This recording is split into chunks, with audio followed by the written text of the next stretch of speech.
മുനമ്പം സമരവേദിയിൽ നമ്മൾ ഇന്ന് പരിചയപ്പെടാൻ പോകുന്നത് നമ്മൾ കാണുന്ന പോസ്റ്ററുകൾക്ക് മുനമ്പം സമരവേദി ലോകം മുഴുവൻ അറിയിക്കുന്ന പോസ്റ്ററുകൾക്ക് പിന്നിൽ പ്രവർത്തിച്ച ഹരികൃഷ്ണനെയാണ്.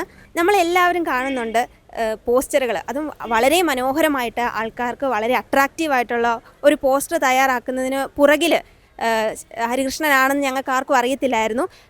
ഈ മുനമ്പം സമരവേദിയിലോട്ട് എത്തിച്ചേരാനുള്ള ഒരു കാരണം എന്തായിരുന്നു? ഈ ഒരു വഖഫ് അധിനിവേശത്തിൽ ഉൾപ്പെട്ട ഒരു കുടുംബത്തിൽ നിന്ന് തന്നെയാണോ ഹരികൃഷ്ണൻ വരുന്നത്?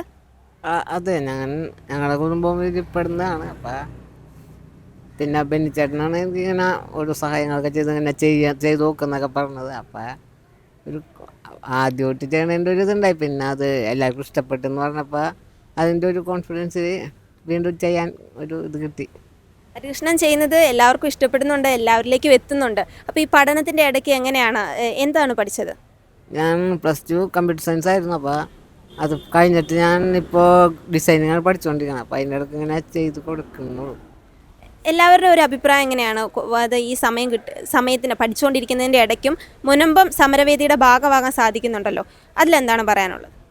അതിപ്പോൾ അച്ഛൻ പറഞ്ഞ കാര്യങ്ങൾ തന്നെയുള്ളൂ ഞങ്ങൾക്ക് പറയാനായിട്ട്. അപ്പോൾ എനിക്കങ്ങനെ അധികമായിട്ടൊട്ടും സംസാരിക്കാറില്ല. പിന്നെ അച്ഛൻ ചേട്ടന്മാരൊക്കെ പറയണ്ടല്ല, ഞങ്ങളെ പെട്ടെന്ന് ഇങ്ങനെ എല്ലാവരും ഇറങ്ങണമെന്നൊക്കെ പറയുമ്പോൾ അതിൻ്റേതായ കുറച്ച് ബുദ്ധിമുട്ടുകളുണ്ട്. പിന്നെ അതിനുവേണ്ടിയാണ് പൈസ മറ്റൊക്കെ. അപ്പോൾ അത് എത്രയും പെട്ടെന്ന് ശരിയാവുമെന്ന് പ്രതീക്ഷിക്കുന്നു.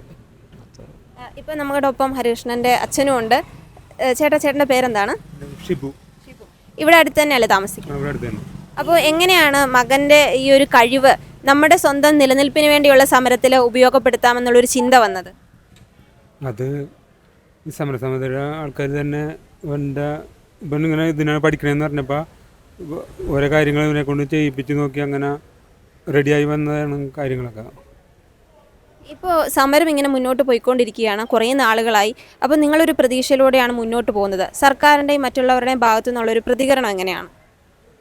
സർക്കാരിൻ്റെ ഭാഗത്തു നിന്നുള്ള ഇതിപ്പോൾ ഒരു തണുത്ത പ്രതികരണമാണ് വന്നുകൊണ്ടിരിക്കുന്നത്. എത്രയും പെട്ടെന്ന് ഞങ്ങളുടെ ഈ കാര്യങ്ങളൊക്കെ ഭംഗിയായി നടത്തി തരാനും എന്തെങ്കിലും ലോണൊക്കെ എടുക്കാനും ഇതുപോലെ തന്നെ ഇവനെന്തെങ്കിലും ചെയ്യണമെന്നുണ്ടെങ്കിൽ ലോണൊക്കെ എടുത്ത് റെഡിയാക്കണം.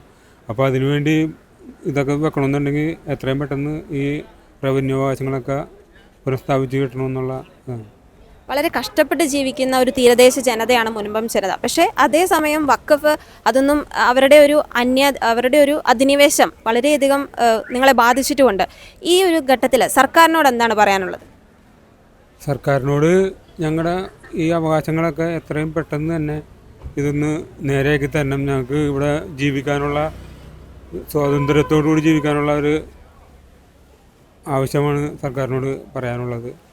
പിന്നെ ഞങ്ങൾക്ക് ഇതുപോലെ തന്നെ എന്തെങ്കിലും കാര്യത്തിനൊക്കെ ലോൺ എടുക്കാനും പിന്നെ ഇവിടുന്ന് വിട്ടു പോണ കാര്യത്തെപ്പറ്റി ചിന്തിക്കുക വേണ്ട.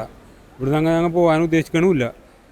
ഞങ്ങളുടെ ഈ നാടും ഈ പള്ളിയും ഇപ്പോൾ തീരദേശവും വിട്ട് വേറെ എങ്ങും പോയി ജീവിക്കാനുള്ളൊരു ഇത് ഞങ്ങൾക്കില്ല. ഞങ്ങൾ ഇവിടെ തന്നെ ജീവിക്കുള്ളൂ.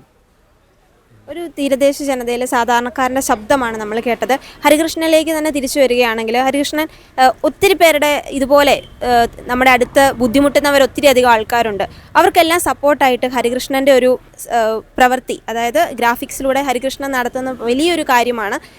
ഇത്തരത്തിൽ മുന്നോട്ട് വരാനുള്ള ഒരു പ്രചോദനം ആരിൽ നിന്നാണ് ആദ്യം ഉണ്ടായത്, ഈ ഒരു ഗ്രാഫിക് ഡിസൈനിങ്ങിലേക്ക് വരാനുള്ളത്? അത് ഞാൻ മുമ്പ് 10 പഠിക്കുമ്പോൾ തന്നെ എന്തെങ്കിലും ചെയ്യുമ്പോൾ ഇങ്ങനത്തെ ഡിസൈനിങ് അങ്ങനെ ആർട്ട് വർക്ക് കാര്യങ്ങളൊക്കെ ചെയ്യണമെന്നായിരുന്നു ആഗ്രഹം. പിന്നെ ചെറുതായിട്ടൊക്കെ വരയ്ക്കുമ്പോഴും എൻ്റെ ഒരു മാമനും ഡിസൈനറാണ് ഗ്രാഫിക്സ്. അപ്പോൾ പുള്ളിയുടെ ഒരു സപ്പോർട്ടും. അപ്പോൾ ഞാൻ എന്ത് ചെയ്താലും ആദ്യം അയച്ചു കൊടുക്കണം പുള്ളിക്കാണ്. പുള്ളി അറിയാം കൊള്ളാട, അല്ലെങ്കിൽ ഇത് കുറച്ച് അങ്ങനെ ചെയ്താൽ മതി ഇങ്ങനെ ചെയ്താൽ മതി എന്നൊക്കെ പറഞ്ഞ് തരാറുണ്ട്. അപ്പോൾ പുള്ളിയുടെ ഒരു സപ്പോർട്ടും പിന്നെ ഇവിടുന്ന് ബെന്നിച്ചേട്ടനാണ് ആദ്യമായിട്ട് ഇങ്ങനെ ചെയ്ത് നോക്കുന്ന ഒരു അവസരം തന്നത്. അപ്പോൾ പുള്ളിയുടെ ഒരു സപ്പോർട്ടും ഉണ്ട്. അപ്പോൾ പിന്നെ വീട്ടുകാരുടെ പിന്നെ പറയേണ്ട ആവശ്യമില്ല, അച്ഛനമ്മയും എല്ലാവരും ഭയങ്കര സപ്പോർട്ടാണ്. അപ്പോൾ അങ്ങനെ ചെയ്തു നോക്കിയാണ്. ഈ കളർ സെലക്ഷനൊക്കെ എങ്ങനെയാണ് തിരഞ്ഞെടുക്കുന്നത്?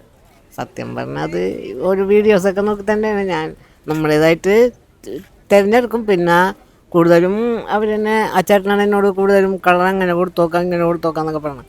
അപ്പോൾ കസ്റ്റമറിൻ്റെ ഒരു രീതിക്കനുസരിച്ച് തന്നെ ചെയ്തു കൊടുക്കുന്നു. ഇതിനുള്ള സമയമൊക്കെ എങ്ങനെയാണ് ക്രമിക്കുക? അതായത് പെട്ടെന്നായിരിക്കും പിറ്റേ ദിവസം ഒരു സമരം ഉണ്ടാവുക, അല്ലെങ്കിൽ അടുത്ത മണിക്കൂറിൽ ഇവിടെ അടുത്ത ആൾക്കാരെത്തുന്നു. അതിനുള്ള സമയമൊക്കെ എങ്ങനെയാണ് ക്രമീകരിക്കുന്നത്? സമയം ഞാൻ ക്ലാസ്സിൽ നമ്മുടെ ടൈമിലാണ് പോണത്. അപ്പോൾ ഡെയിലി പോകണമെങ്കിൽ പോകും, പക്ഷെ ഡെയിലി പോകാൻ പറ്റാറില്ല. അപ്പോൾ ആ സമയമൊക്കെ വീട്ടിൽ തന്നെ ഇരിക്കും, വെറുതെ ഇരിക്കുകയാണ്. അപ്പോൾ ആ ടൈമിലായിരിക്കും പെട്ടെന്ന് ഇങ്ങനെ പറയണം. അപ്പോൾ പെട്ടെന്ന് പറ്റണ പോലെയൊക്കെ ചെയ്തു കൊടുക്കും. അപ്പോൾ ഇഷ്ടപ്പെട്ടെങ്കിൽ അത് അവർ ഓക്കെ പറയാം, അല്ലെങ്കിൽ ഞാൻ അതിനകത്ത് വല്ലതും മാറ്റങ്ങൾ വരുത്തണോ എന്നൊക്കെ ചോദിച്ച് അപ്പോൾ അവർ പറഞ്ഞിട്ട് അതനുസരിച്ച് ഞാൻ ചെയ്തു കൊടുക്കും. ഹരികൃഷ്ണന് ഇത് ലോകം മുഴുവൻ കണ്ടുകൊണ്ടിരിക്കുകയാണ്. അപ്പോൾ സർക്കാരിനോട് എന്താണ് പറയാനുള്ളത്? ഈ മുനമ്പം ജനതയുടെ ഒരു ദുരവസ്ഥ കണ്ടിട്ടും സമരം നീട്ടിക്കൊണ്ടു പോകാനുള്ള ഒരു സാഹചര്യമാണ് ഇപ്പോൾ ഉണ്ടായിക്കൊണ്ടിരിക്കുന്നത്. സർക്കാരിനോട് എന്താണ് പറയാനുള്ളത്? അല്ല, ഇപ്പം തന്നെ അച്ഛൻ പറഞ്ഞ പോലെ തന്നെ എത്രയും പെട്ടെന്ന് ഇതൊക്കെ ഒന്ന് ശരിയാക്കി തരണം തന്നെയാണ് പറയാനുള്ളത്. ഞങ്ങൾ ചെറുപ്പം എനിക്കിപ്പോൾ 20 വയസ്സുണ്ട്. അപ്പോൾ ഇത്രയും കൊല്ലങ്ങൾ ഞങ്ങൾ ഇവിടെയും താമസിച്ചുകൊണ്ട് ഇരുന്നത്.